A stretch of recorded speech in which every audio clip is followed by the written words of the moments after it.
আপনারা এখানে 25 জনের একটি রিক্রুটিং এজেন্সির লিস্ট দেখতে পাচ্ছেন। এই 25 জন রিক্রুটিং এজেন্সি কিন্তু ইচ্ছা করলে এই কলিং এ লোক নিয়ে আসতে পারবে মালয়েশিয়াতে। কিন্তু এর অর্থ এই নয় যে মালয়েশিয়ার কলিং চালু হয়ে গেছে। মালয়েশিয়ার কলিং ভিসা নিয়ে নতুন আপডেট। বিগত কয়েকদিন থেকে আপনারা দেখছেন যে সোশ্যাল মিডিয়াতে একটি এজেন্সি লিস্ট ঘুরপাক খাচ্ছে, 25 জনের একটি লিস্ট। তাহলে আসুন আজকে আপনাদেরকে এই লিস্টের ব্যাপারে একটু বিস্তারিত জানাই। মালয়েশিয়া প্রবাসী সকলকে জানাই আমার আন্তরিক শুভেচ্ছা এবং অভিনন্দন। আশা করি আপনারা সকলেই ভালো আছেন। আপনারা যারা আমার ইউটিউব চ্যানেলটিকে এখনো সাবস্ক্রাইব করেনি, সাবস্ক্রাইব করে রাখবেন। আমাদের ফেসবুক এবং টিকটক পেজটিকে ফলো দিয়ে রাখবেন, এতে করে মালয়েশিয়ার সমস্ত খবরাখবর পেতে থাকবেন খুব সহজে। এখন আমি আপনাদেরকে বাস্তবে দেখাবো যে এই 25টি লিস্ট যে বের হয়েছে, 25 জনের একটি লিস্ট, এই লিস্টে আসলে কতটা সত্যতা আছে এবং এই লিস্ট বের হওয়া মানে কি আদৌ কলিং চালু হয়ে গেল নাকি কলিং হতে এখনো অনেক দেরি।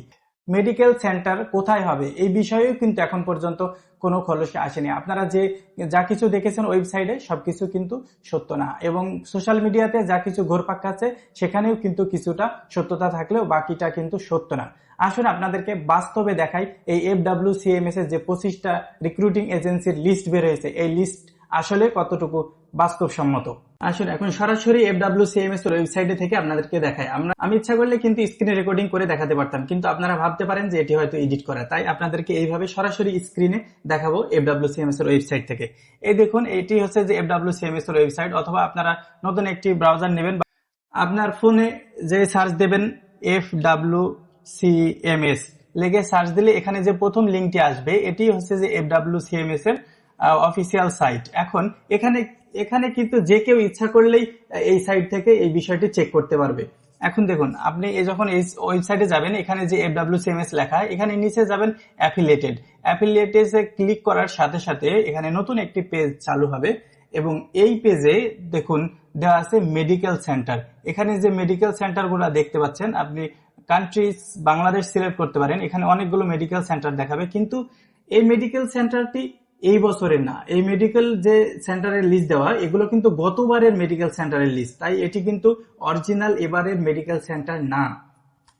এখন আপনি যান রিক্রুটিং এজেন্সি, আপনি যখন এখানে বাংলাদেশ সিলেক্ট করবেন, সিলেক্ট করলে এখানে দেখুন 25 জনের একটি লিস্ট দেখাচ্ছে।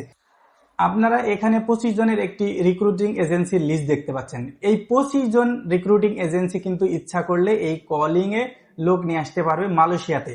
কিন্তু এর অর্থ এই নয় যে মালয়েশিয়ার কলিং চালু হয়ে গেছে। সবেমাত্র লিস্ট এসেছে, এখনো মেডিকেল সেন্টার সিলেকশন বাকি, এখনো কত টাকা খরচ হবে সে সমস্ত বাকি, এখনো অনেক বিষয় কিন্তু বাকি আছে। তাই রিক্রুটিং এজেন্সির নাম আসা অর্থই এই নয় যে কলিং চালু হয়ে গেছে। তাই আপনারা এখানে যে এজেন্সিগুলো আছে তাদের সাথে আগাম যোগাযোগ করে আপনার পাসপোর্ট দিয়ে, আপনার টাকা দিয়ে জিম্মি হতে যাবেন না। আপনারা অপেক্ষা করুন, যখন সূর্য ওঠে তখন সবাই দেখতে পায়, যখন কলিং চালু হবে সবাই জানতে পারবে। সোশ্যাল মিডিয়ার মাধ্যমে, যে কোনো গণমাধ্যমে কিন্তু এটি প্রচারণা করা হবে। তাই আপনারা আগাম কোনো কিছু করবেন না। কলিং এর পূর্ণাঙ্গ ঘোষণা না আসা পর্যন্ত আপনারা কোথাও কোনো ডিল করবেন না। তো এটি হচ্ছে মালয়েশিয়ার কলিং ভিসার বর্তমান পরিস্থিতি। আপনারা আশা করছি বুঝতে পেরেছেন। যারা এখনো দ্বিধাদ্বন্দ্বে আছে, আপনারা ভিডিওটি শেয়ার করে দিতে পারেন সবার মাঝে, তাহলে কিন্তু সবাই এই বিষয়টি বুঝতে পারবে এবং যে সমস্ত জাগ্রত দালাল চক্র আছে তাদের হাত থেকে নিজেদেরকে রক্ষা করতে পারবে। এবং মালয়েশিয়াতে যে পরিমাণ অপারেশন চলতেছে, তাই আপনারা যারা আছেন বিভিন্ন জায়গায় কাজ করেন, সাবধানে থাকবেন, ভালোভাবে থাকবেন, সুস্থভাবে থাকবেন, নিরাপদে থাকবেন। আল্লাহ হাফেজ।